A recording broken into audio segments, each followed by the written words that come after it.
Hello people of the future and welcome to Let's Make a Trading Card Game. So it's been a while. The last few weeks have been incredibly intense for me and I barely had any time to work on the Multiverse trading card game. But finally I got the time to work again and I have things to show to you. Anyway, so this is a painting of a swamp planet that Vasiliy made. Vasiliy came back and now he's working also on Multiverse again. I really like this image, but there was a little problem. On the top and on the bottom you can see here it goes almost to black. It has this sort of vignette thing going on. And if you shrink the image to the point where it fits on a Multiverse card, it becomes much more apparent. And so I asked Vasiliy to fix that, and he brought me this, a slightly lighter version, and this looks a lot better in my opinion. Even though it's a really small change, it looks overall lighter and looks like it would fit better on a card. I've been working on the layout for Multiverse cards. After I decided that the name would go on top, then the image, then the types and subtypes, then there would be the rules text, then flavor text, then here would be the cost of the card and stats. I started designing how the front of the card would actually look like. So this is the very first sort of version that I put together. From here we go to the second version. I thought that to add more contrast between the text and the background, I would make the background lighter, so the black would stand out more and it's easier to read. Then I thought I would make it a little more interesting. And then this version and this version. These two are exactly the same. The difference is that this background here is for Galaxy cards. They will have a starry background here. It's just two small lines, but still you can see the color of the card.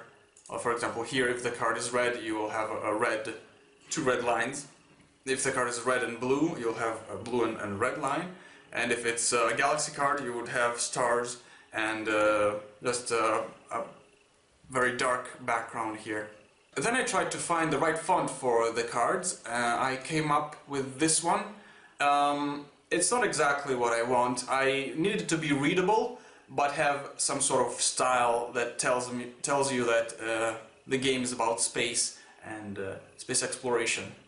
So this is a placeholder font for now, I think. When designing the layout for the card, I tried to make the image as big as possible and still have enough room for all of the information that you need to have on the card. And this is, I think, the perfect balance. In my opinion, this layout looks pretty slick. It's very easy, it's readable, it's simple, and it's still classy in my opinion. And it's simple enough where if I need to change the layout for some cards in a future set, which may be full art cards, or that have a different layout for any reason, I can change the layout and make it work. I also left a little bit of space here to name the name of the illustrator and trademark stuff, and maybe even the number of the card in the set, stuff like that, information that is not crucial for players. If you have any ideas on how to improve this layout, please write in the comment section. I'd like to hear them. Personally, I really like how this looks. I'd like to talk a bit about strategies. So, as I've said in a previous video, having a resource system creates a dynamic of two main strategies: aggressive, which is aggro, and defensive, which is control. So when you build your deck in a trading card game with a resource system, you can choose whether to make it more aggressive or more defensive. And during a game you can choose whether to play more aggressively or more defensively within a certain margin, of course, that your deck is capable of. So there you have one dynamic. Then adding a new alternative way to win the game, the expansive way, where you conquer 10 or more planets in the galaxy, creates a second dynamic. Now when you build the deck, you have to decide if it will be more exploration based or be more focused on the direct approach of conquering your opponent's home planet. And again, this can change a bit during gameplay, depending on what deck you build. And thirdly, with the new boarding mechanic in place, now you can choose whether your deck will be more boarding-centric, attacking with creatures, and you know, trying to possibly gaining control of your opponent's ships, or you can try attacking with ships from far away, avoiding to get your creatures destroyed during battle. So now you have three dynamics: aggressive versus defensive, direct versus expansive strategy, and attacking with creatures versus attacking with ships. Adding these dynamics really makes the game a lot deeper in terms of strategy and allows for more kinds of decks and scenarios to arise and decisions in game. However, to support these strategies we need to create the right cards for them, and I had to figure out which strategies to put in which color. As it turns out, it was a difficult challenge, and I ended up changing the entire Multiverse resource system to make it work. Now, before I tell you how exactly I did that, I'd like to tell you the story of the Multiverse resource system up to this point, because in my opinion the resource system is one of the most, if not the most important thing to get right when making a trading card game in general and Multiverse in particular. I won't get into how I came up with the Galaxy and the Galaxy deck and how, you know, the whole spreading of planets work and why you create resource on planets and all of that. But let's say I've done all of that, and now I have to differentiate the types of resources that planets produce. This is way back. This is almost 3 years ago now. So I started by listing all of the different types of resources that a fantasy planet could produce. You know, like wood, coal, fuel, energy, like electricity or wind energy, solar energy, and then food. Have I said food? I don't remember. Anyway, all of these types of resource. Finally, I came up with version 1 of the resource system, where I had 3 resources of very different nature. There was food, metal, and energy. You would use food to play creatures, you would use metal to play ships and other structures, and you would use energy to move those ships. Things were different back then. And play actions. So the resources were very, very literal, and to build a decent deck and be able to play the game by playing creatures, putting them into ships and flying the ships to places and attacking, you basically needed all 3 resources. It looked good at first glance, but then I realized that something was wrong. The point of having different resources in the first place is to create different styles of play, each with its strong and weak points, and dividing the most powerful cards between strategies so that no one deck or type of resource has access to all of the strongest cards. The whole point was to add variety, and my current resource system didn't do that at all. So at this point I knew I couldn't take the resources literally. They had to have a more philosophical or thematic explanation to why they are different. It took a lot of time, and finally I came up with version 2 of the resource system, which had 6 colors and 6 resources that were held together thematically. So the 6 resources were food, metal, and energy, like version 1, but I also added labor, gold, and intelligence. It took a lot of time to come up with these specific 6 types of resource and the styles of play that they represent. I assigned a color to each of the 6 resources. So labor was red, metal was orange, gold was yellow, food was green, intelligence was blue, and energy was purple. Each color had a philosophy and a way of conquering the galaxy, and I made sure that all of the 3 main strategies, which at that time were aggro, combo, and control, were represented in 2 of the colors. So there are 6 colors, 3 strategies, each one is represented in 2 colors. Okay, so in theory everything was perfect until I actually started creating cards. In hindsight, I can say that the game wasn't ready for 6 colors. There were only so many ways of trying to conquer the galaxy, and therefore some of the colors had to mirror others in terms of strategy. And it was difficult to differentiate some colors from others, especially like red and orange and purple and blue. They felt almost like they were the same color. I tried to artificially separate the colors more, like for example I added robots only in orange and not in red, because orange is the color of metal and red isn't.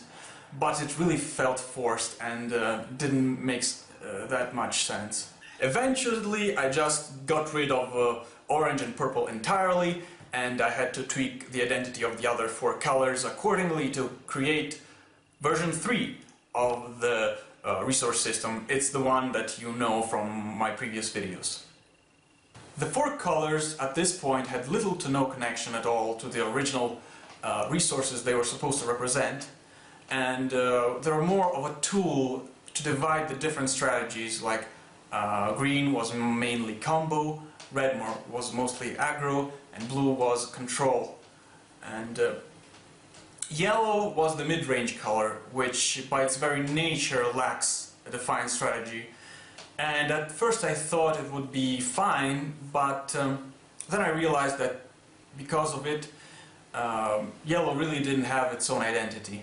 It just did parts of what the other colors did already, and you can sort of say its identity onto itself, but really the combination of strategies I feel should be reserved to mixing colors and not to a separate color.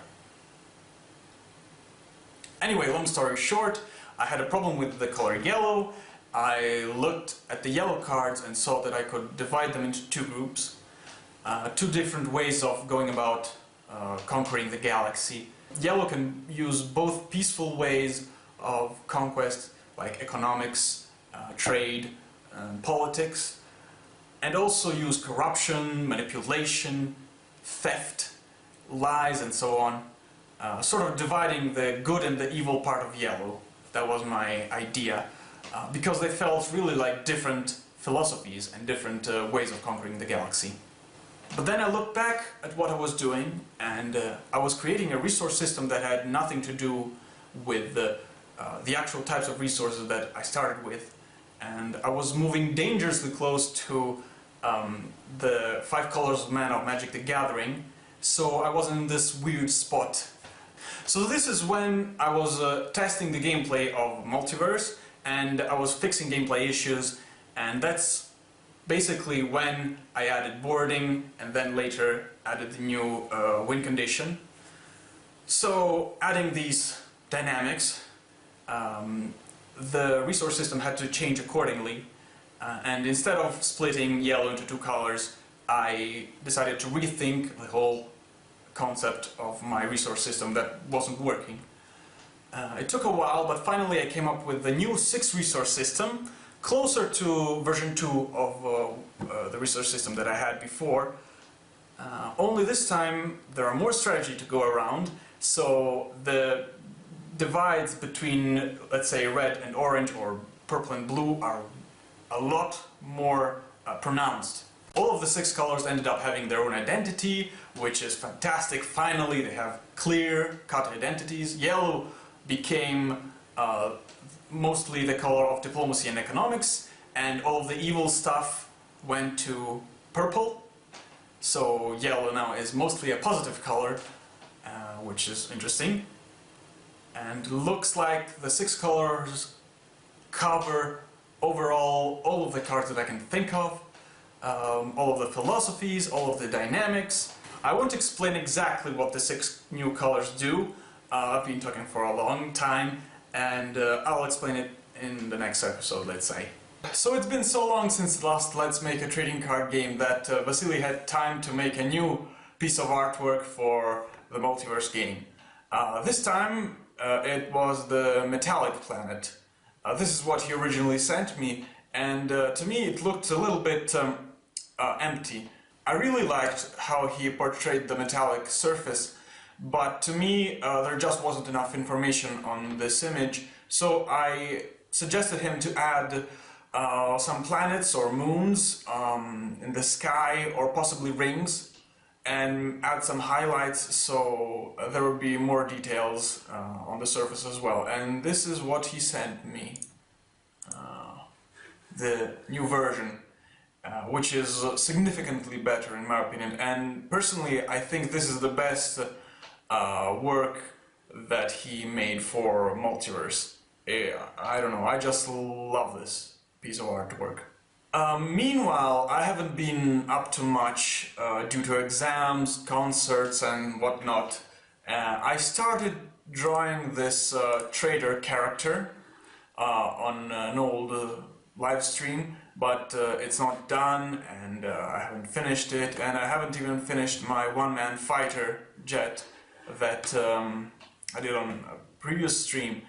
I really should get to finishing all these pieces of artwork, because we need finished artwork to showcase. I've started to design the 6 symbols for the 6 new resources.